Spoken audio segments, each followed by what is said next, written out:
Module 5, Lesson 4, Using Count Functions. As you analyze statistical data in a worksheet, there may be times when you need to determine how many cells contain numeric or text values. Or you may simply want to know how many cells are empty within a large worksheet.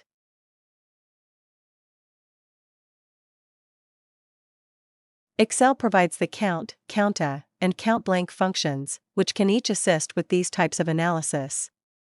In this lesson, you learn the use and structure of the COUNT functions in Excel. Topic 1. Use COUNT and COUNTA functions to analyze data. The COUNT and COUNTA functions are found in the statistical category of the formula library. Both functions are used to analyze specified data ranges to determine how many cells contain values. The COUNT function is used to indicate how many cells contain a numeric value. Numeric values can include constants, cell references, and ranges. The types of numbers that are counted include negative numbers, percentages, dates, time, and fractions. Similar to all other functions, it begins with an equal sign, followed by the name and opening parentheses. The value 1 argument is required and typically refers to a range of cells.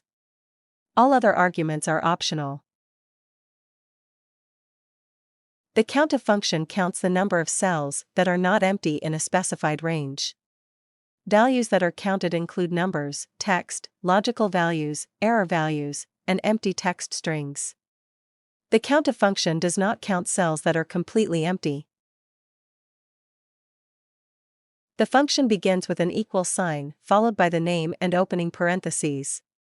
The value 1 argument is required and typically refers to a range of cells. All other arguments are optional.